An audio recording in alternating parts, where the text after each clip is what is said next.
Hello friends, आप सबों का विजय सीरीज के 11वें एपिसोड में स्वागत है। विगत 2 से 3 दिनों में कोई भी करंट अफेयर्स का सीरीज नहीं डाला गया है क्योंकि तबीयत उतना ठीक नहीं लग रहा था। आज अच्छा फील कर रहा हूँ, तो आज 16 फरवरी को जो भी 2-3 दिनों के महत्वपूर्ण करंट अफेयर्स थे, उनको इस वीडियो सेशन में शामिल किया गया है। अगर आप हमारे चैनल पे नए हैं, तो आप हमारे चैनल को जरूर सब्सक्राइब कीजिए। अगर आपको पीडीएफ चाहिए, तो आप हमारे टेलीग्राम चैनल अनुसंधान टेस्ट सीरीज से प्राप्त कर सकते हैं।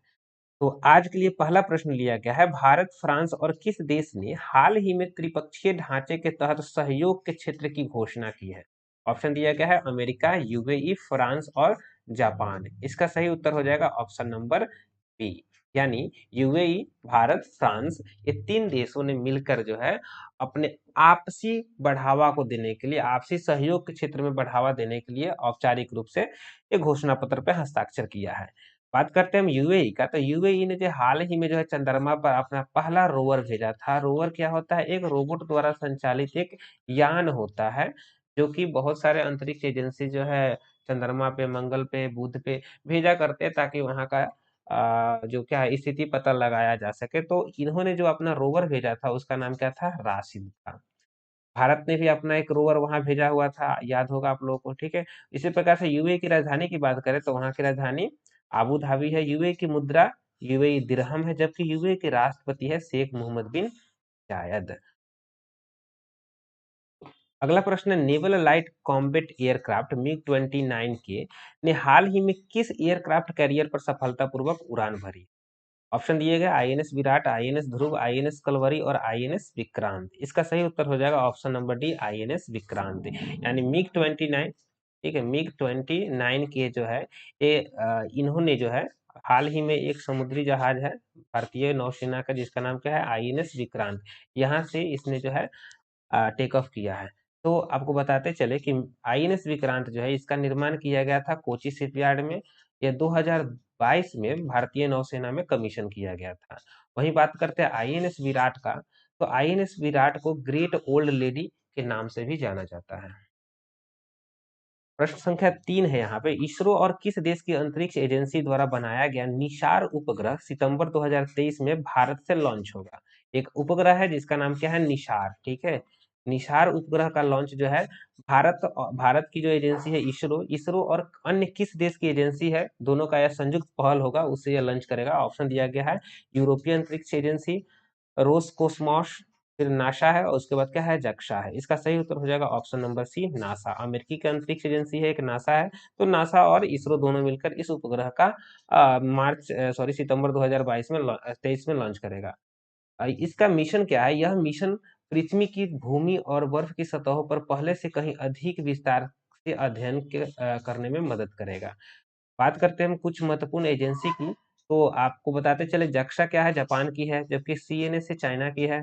सीएसआईआरओ ये ऑस्ट्रेलिया का है, जबकि इजराइल स्पेस एजेंसी तो नाम से स्पष्ट है, इजराइल का है। केएआरआई जो है दक्षिण कोरिया का है, जबकि एईबी जो है ब्राजील की है, तथा आईएसए यह ईरान का है। अगला प्रश्न है, हाल ही में भारत का पहला ग्लास रेस्टोरेंट कहाँ खुला है? ऑप्शन दिए गए उत्तराखंड, हिमाचल प्रदेश, जम्मू कश्मीर और लद्दाख। इसका सही उत्तर हो जाएगा option number C, Jammu Kashmir. Jammu Kashmir में हाल ही में भारत का पहला ग्लास रेस्टोरेंट खोला गया है। इसको बनाया किसने है? तो इसे बनाया है कोली हुई ग्रीन हाइट होटल ने इसे बनाया है। ये कहाँ होटल है? गुलमर्ग में एक होटल है जिसका नाम है कोला हुई ग्रीन हाइट होटल ने बनाया है। यही ये वो होटल है जो कि 2 साल पहले चर्चा में आया था, जिसने दुनिया का सबसे बड़ा स्नू इल्गू तैयार किया था। दुनिया का नहीं, एशिया का सबसे बड़ा, ठीक है। तो इस पॉइंट को भी याद रखिएगा। चलिए अगला प्रश्न है, हाल ही में क्वाड साइबर चैलेंज शुरू किया गया है, निम्न में से कौन सा देश इस योजना का सदस्य देश नहीं है? ऑप्शन दिए गए हैं जापान, फ्रांस, ऑस्ट्रेलिया और अमेरिका। इसका सही उत्तर हो जाएगा option number B, France. France जो है क्वाड क्वाड ठीक है, क्वाड का जो है सदस्य देश नहीं है। तो क्वाड के सदस्य देश, जो 4 सदस्य देश है, वो कौन कौन है? अमेरिका है, जापान है, भारत है और ऑस्ट्रेलिया है। इन चारों ने मिलकर जो है साइबर सुरक्षा के लिए एक सार्वजनिक अभियान शुरू किया है। क्वाड की स्थापना 2007 में किया गया था। अगला प्रश्न है, हाल ही में डिजिटल पेमेंट उत्सव किस मंत्रालय द्वारा शुरू की गई एक नई पहल है? ऑप्शन दिए गए हैं विज्ञान मंत्रालय, सूचना एवं प्रसारण मंत्रालय, वित्त मंत्रालय और शिक्षा मंत्रालय। इसका सही उत्तर हो जाएगा ऑप्शन नंबर बी, सूचना एवं प्रसारण मंत्रालय। ठीक है, तो आईटी डिपार्टमेंट द्वारा यह शुरू किया गया है।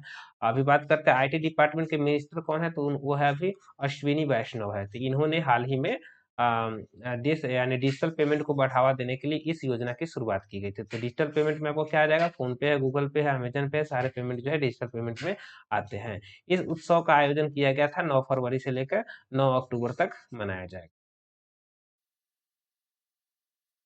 अगला प्रश्न है, इंटरनेशनल टेस्ट क्रिकेट के इतिहास में दो देशों के लिए शतक जड़ने वाले दूसरे क्रिकेटर कौन बने हैं? ऑप्शन दिया गया है David Root, Sikandar Raza, Gary Ballance और केपलर वेसेल्स। इसका सही उत्तर हो जाएगा option number C, Gary Ballance. यहाँ प्रश्न में था कि वैसे क्रिकेटर का नाम बताना है जो कि दो देशों को रिप्रेजेंट किया और साथ ही साथ दोनों देशों से खेलते हुए टेस्ट में शतक लगाया यानी 100 रन बनाया। तो इसका सही उत्तर हो जाएगा गैरी बैलेंस। गैरी बैलेंस अभी हाल ही में वेस्ट इंडीज के खिलाफ खेलते हुए शतक लगाया है। तो अभी हाल ही में यह जो है जिम्बाब्वे की तरफ से खेल रहा है। ठीक है, और इसके पहले यह इंग्लैंड के लिए खेलता था जहां भी इसने शतक लगाया था। एक प्रश्न आपके लिए यह है कि वैसे क्रिकेटर जिन्होंने भारत के लिए और एक अन्य देशों के लिए भी शतक लगाया है, तो वो है राहुल द्रविड़ है। ठीक है, तो आपको बताना है राहुल द्रविड़ किन दो देशों के लिए, एक तो भारत हो गया, दूसरा कौन सा देश है जिसके लिए खेलते हुए वनडे में जो है 100 रन बनाया था। अगला प्रश्न है, तुर्की और सीरिया में हाल ही में आए भूकंप के कारण भारत द्वारा चलाए जा रहे अभियान को क्या नाम दिया गया है? ऑप्शन है ऑपरेशन मदद, ऑपरेशन दोस्त, ऑपरेशन गंगा, ऑपरेशन देवी शक्ति। इसका सही उत्तर हो जाएगा ऑप्शन नंबर बी, ऑपरेशन दोस्त। ऑपरेशन दोस्त के तहत भारत तुर्की और सीरिया में राहत सामग्री पहुंचा रहा है, जिसके लिए भारत ने एनडीआरएफ की टीम को तैयार कर रखा है। एनडीआरएफ क्या होता है, नेशनल डिजास्टर रेस्पॉन्स फोर्स। इनमें ये फोर्स भी है और साथ ही साथ भारतीय जो सैनिक है वो लोग भी वहां पे अपनी भारतीय सैनिक के खासकर जो मेडिकल टीम है, ठीक है, मेडिकल जो है वहां पे टीम है, वो लोग वहां पे अपनी सहायता जो है प्रदान कर रहे हैं। इसकी बात करते हैं भूकंप की, तो भूकंप की तीव्रता लगभग 7.7 आंकी गई थी और इस भूकंप ने वहां पे भयंकर तबाही मचाया हुआ है। अगला प्रश्न है, हाल ही में हिमाचल प्रदेश के मुख्यमंत्री ने कहा हिमाचल प्रदेश निकेतन का शिलान्यास किया है? ऑप्शन दिया गया है धर्मशाला, दिल्ली, शिमला और मुंबई।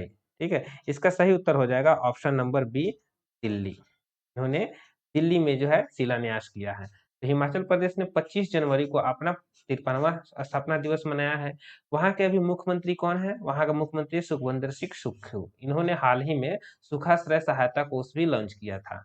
और एक और भी उपलब्धि हिमाचल प्रदेश के साथ जुड़ा है, इसने क्या किया, दुनिया का सबसे ऊंचा मतदान केंद्र काशीगंग, काशीगंग जो है, हाँ, ये जो है दुनिया का सबसे ऊंचा मतदान केंद्र बन गया है। वहां के राज्यपाल अभी है विश्वनाथ अर्लेकर।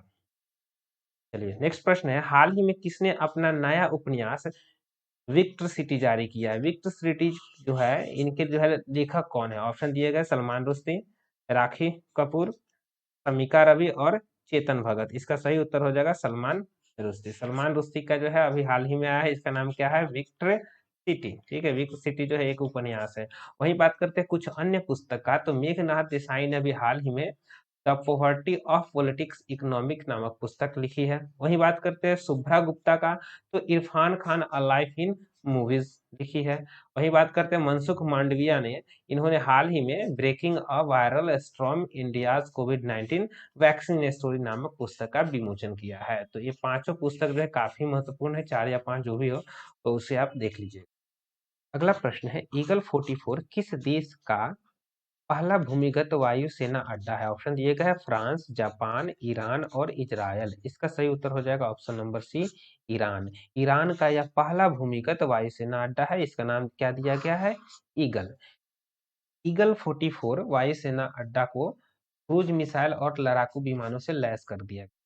हाल ही में अमेरिका और इजरायल ने संयुक्त सैन्याभ्यास किया था, तो उन्हीं प्रभाव को देखते हुए ईरान ने अपना प्रभाव भी विश्व पटल पर सामने लाया और बताया कि हमने अपना पहला भूमिगत वायुसेना अड्डा तैयार कर लिया। चलिए नेक्स्ट प्रश्न की ओर बढ़ते हैं। यहाँ पूछा गया है, एयर इंडिया ने कितने नए विमान खरीदने के लिए एयरबस और बोइंग से डील किया है? हाल ही में यह डील किया गया है। ऑप्शन दिए गए हैं 1200, 1500 और 470। इसका सही उत्तर हो जाएगा ऑप्शन नंबर डी, 470।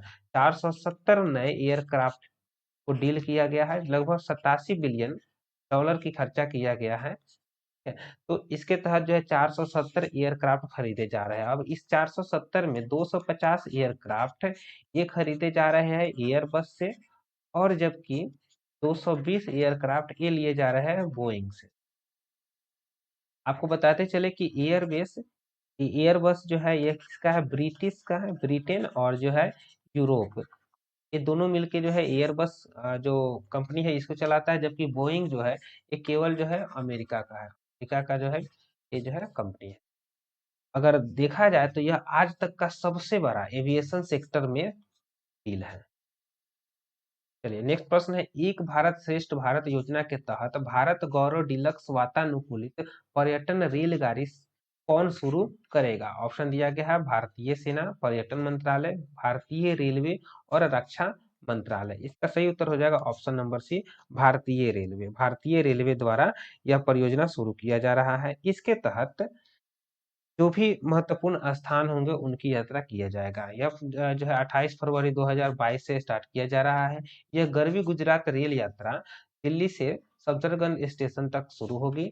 8 दिनों की ये यात्रा होगी, जिसमें गुजरात की विरासत स्थल को देखने को मौका मिलेगा। इसमें statue of unity, Champaner, Dwarka, Nageshwar, Somnath, Bet Dwarka, Ahmedabad, Motera और पाटन जैसे स्थान इसमें शामिल है, जिसके दर्शन इसके थ्रू कराया जाएगा।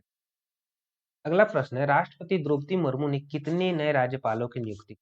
ऑप्शन दिया गया है 25, 20, 15 और 13। इसका सही उत्तर हो जाएगा ऑप्शन नंबर डी, 13। 13 नए राज्यपालों की नियुक्ति द्रौपदी मुर्मू ने किया है। अब यहाँ देखते हैं बिहार में, तो बिहार के भी नए राज्यपाल बने हैं राजेंद्र विश्वनाथ। वहीं झारखंड के लिए सीपी राधाकृष्णन, महाराष्ट्र के लिए रमेश बैस, असम के लिए गुलाब चंद कटारिया, सिक्किम के लिए शिवपाल शुक्ला, मेघालय में फागुन चौहान गए हैं, छत्तीसगढ़ में बीवी हरिश्चंद्रन बने हैं, जबकि नागालैंड के लिए गणेशन जी बने हैं, मणिपुर के लिए अनुसुईया, आंध्र प्रदेश के लिए अब्दुल नाजिर, वहीं लद्दाख के लिए बीरी मिश्रा और अरुणाचल प्रदेश के लिए केटी पनाइक बने।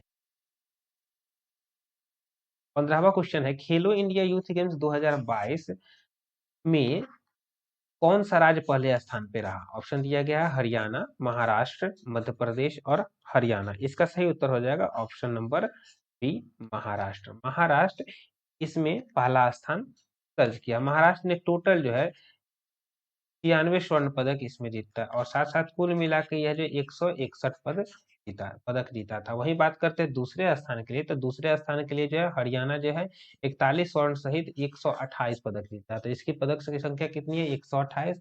जबकि महाराष्ट्र की बात करते हैं तो 161 पदक मिले हैं। वही बात करते हैं बिहार का, तो बिहार का टोटल जो है यहाँ पे आप देखेंगे तो 5 2 7 यानी कि 7 पदक मिले हैं, जिसमें एक स्वर्ण पदक, एक रजत पदक और 5 जो है कांस्य पदक मिला हुआ है। वही बात करते हैं मेजबान मध्य प्रदेश का, तो मध्य प्रदेश ने टोटल जो है 96 पदक मिला। आपको बताते चले कि खेलो इंडिया यूथ गेम्स 2023 का आयोजन इस बार किया गया था, वो कहाँ पे? वो जो है इंदौर शहर में किया गया था, मध्य प्रदेश।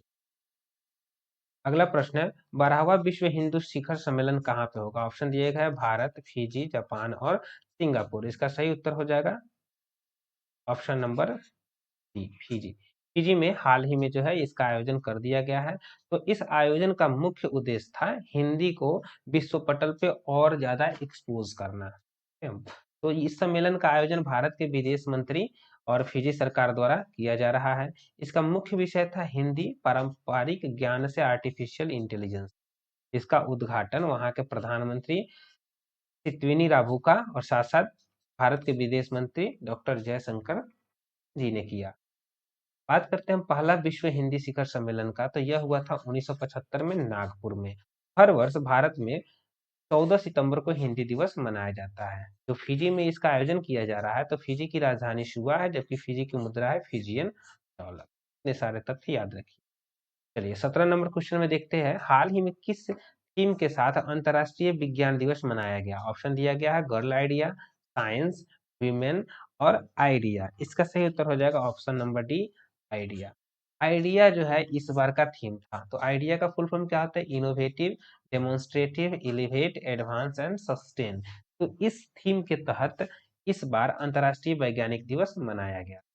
इसे विज्ञान, प्रौद्योगिकी, इंजीनियरिंग और गणित के क्षेत्रों में महिलाओं की पूर्ण और समान पहुंच और भागीदारी को बढ़ावा देने के लिए मनाया जाता है। इसकी शुरुआत 2015 में संयुक्त राष्ट्र महासभा द्वारा किया गया था।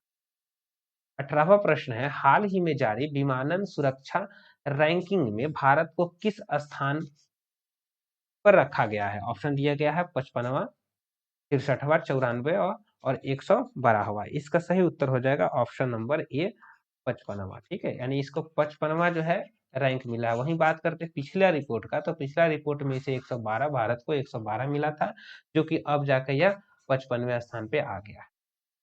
अगला प्रश्न है, हाल ही में अलीबाबा ग्रुप ने किस भारतीय कंपनी से अपनी पूरी हिस्सेदारी बेची है? ऑप्शन दिया गया है गूगल, पेटीएम, फेसबुक और रिलायंस। इसका सही उत्तर हो जाएगा option number B Paytm. Paytm से इसने अपना पूरे हिस्सेदारी बेच दिया। पेटीएम बात करते हैं पेटीएम की पेरेंट कंपनी, तो पेटीएम की पेरेंट कंपनी है 197 कम्युनिकेशन। यहाँ से इन्होंने क्या किया, अपना पूरे हिस्सेदारी बेच दिया। लगभग जो है 2.1 करोड़ शेयर जो था उसको इसने बेच दिया। इस ब्लॉक डील के बाद अलीबाबा अब पेटीएम में स्टेक होल्डर नहीं रहे। ठीक है, वहीं बात करते हैं पेटीएम की स्थापना का, तो इसकी स्थापना 2010 में हुई थी। इसके फाउंडर और सीईओ है विजय शेखर शर्मा। इसका मुख्यालय नोएडा में है। अगला प्रश्न है, हाल ही में प्रतिष्ठित राजा राम मोहन राय राष्ट्रीय पुरस्कार किसे दिया गया है? ऑप्शन दिए गए doctor Vinay Katiyar, doctor A B के प्रसाद, एम के ठाकुर और डॉक्टर स्नेहलता। इसका सही उत्तर हो जाएगा option number B doctor A B के प्रसाद। इन्हें पत्रकारिता के क्षेत्र में इनके उत्कृष्ट योगदान के लिए प्रतिष्ठित Raja Ram Mohan Roy award for excellence in journalism 2020 दिया गया है। एबी के प्रसाद 2004 से लेकर 2009 की अवधि के दौरान ये आंध्र प्रदेश के राजभाषा आयोग के अध्यक्ष भी रह चुके। इस प्रकार से आज जो है टोटल जो है 20 क्वेश्चंस को कवर किया गया इस सेशन में। और आज के लिए क्वेश्चन ऑफ द डे लिया गया है कि हाल ही में किस महिला खिलाड़ी को महिला आईपीएल में सबसे अधिक राशि मिली है? तो इसका आंसर आप लोग कमेंट सेक्शन में जरूर दीजिए। और हम अगले जो भी वीडियो आएंगे अब कंटिन्यू रहेगा। तबीयत खराब था जिसके कारण से वीडियो अपलोड नहीं किए जा रहे थे, लेकिन अब नॉर्मली जो है अब अपलोड किए जाएंगे।